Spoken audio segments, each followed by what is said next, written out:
Magandang araw, Grade 3 at tatalakayin natin ngayon sa Filipino 3, Quarter 3, Week 3, Day 2 ay tungkol sa pangatnig at sugnay na nakapag-iisa sa tambalang pangungusap. Before we begin, please don't forget to like, share, and subscribe. Thank you! Animulang gawain.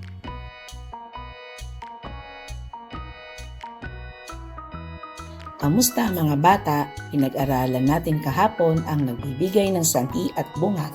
Maaari ba ninyong ibahagi ang mga sitwasyong ipinasulat ko sa inyo? Ano ang nakikita ninyo sa larawan? Sa tingin nyo, saan nanggaling ang mga gulay at prutas na itinitinda sa palengke? Ano-ano ang mabubuting dulot ng mga itinitindang gulay sa palengke? Gawaing paglalahad ng layunin ng aralin.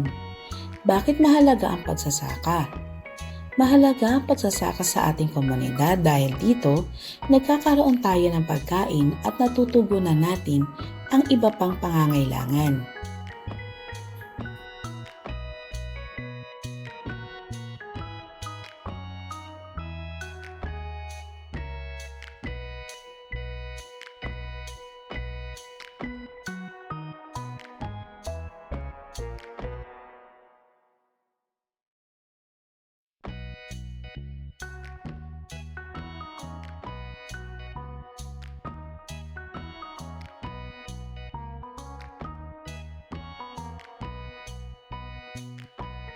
Sagutin ang mga sumusunod na tanong. Para sa tanong na number 1, bakit mahalaga ang pagsasaka?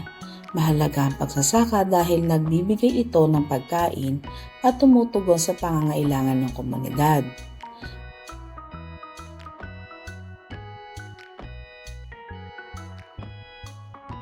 Sa tanong na number 2, pansinin ang mga pangungusap sa talata, alin ang mga pinagsamang magkaibang idea. Dahil dito, nagkakaroon tayo ng pagkain at natutugunan natin ng iba pang pangangailangan. Pinagsama nito ang dalawang magkaibang idea. Nagkakaroon tayo ng pagkain, natutugunan ang iba pang pangangailangan.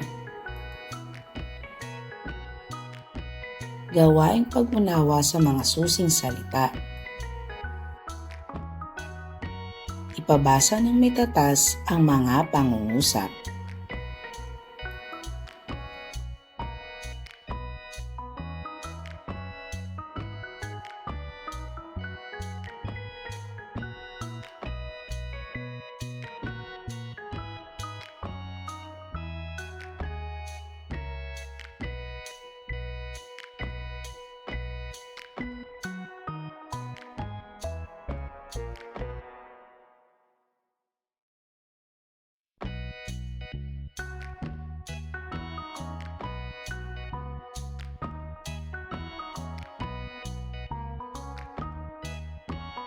Pagbasa sa mahalagang pag-unawa o susing idea.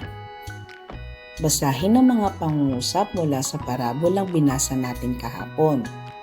Ipabasa ng may tatas ang mga pangungusap. Number 1, tumubo ang mga buto at nagbunga ng malaking ani. Number 2, natuyo ang mga halaman dahil wala itong mga ugat para makasipsip ng tubig. Number 3, tuwang-tuwa ang mga ibon nang makita ito kaya lumipad sila ng mabilis pababa. Number 4, nagsimulang lumaki ng mabilis ngunit masyadong mainit ang araw.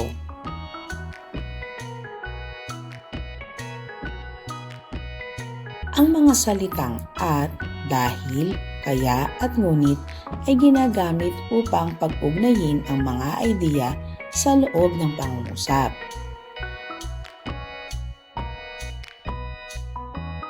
Pagpapaunlad ng kaalaman at kasanayan sa mahalagang pag-unawa o susing idea. Ginagamit ang at upang pagsamahin ang dalawang bagay o kaisipan, gaya ng sa pangusap na tumubo ang mga buto at nagbunga ng malaking ani.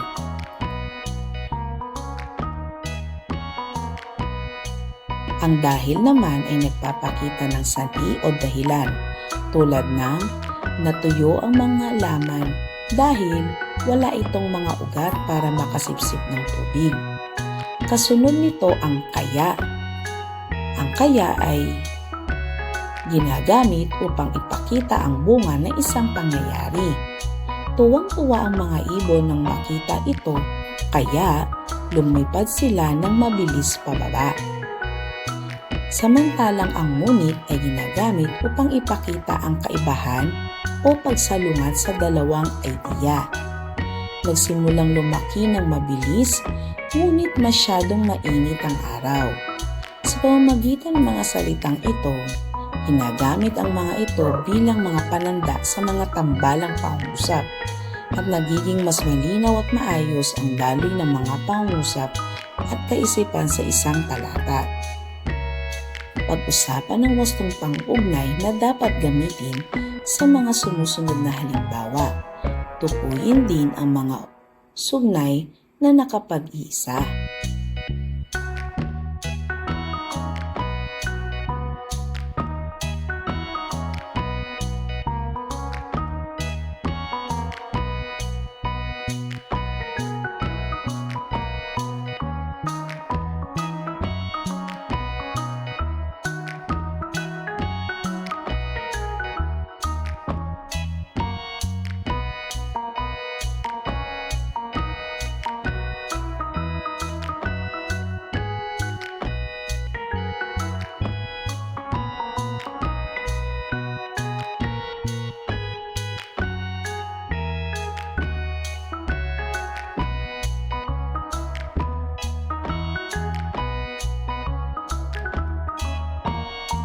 Pagpapalalim ng kaalaman at kasanayan sa mahalagang pag-unawa o susing idea. Basahin ang mga pangungusap. Isulat ang tama kung wasto ang naging desisyon ng tauhan at mali kung hindi. Punan din ang patlang ng angkop na pangatnig. At dahil, kaya, ngunit.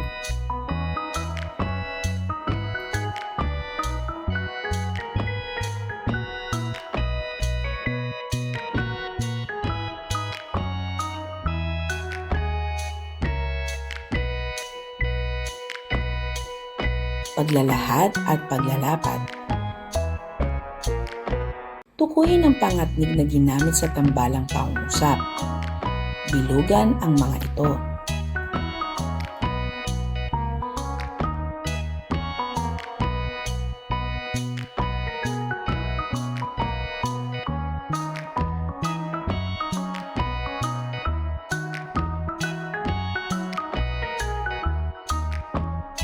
Pagtataya ng natutuhan. Panuto. Isulat ang pangatnig na at, dahil, kaya, ngunit na ginamit sa bawat pangusap. Pagkatapos, salungguhitan ang sugnay na nakapag-iisa.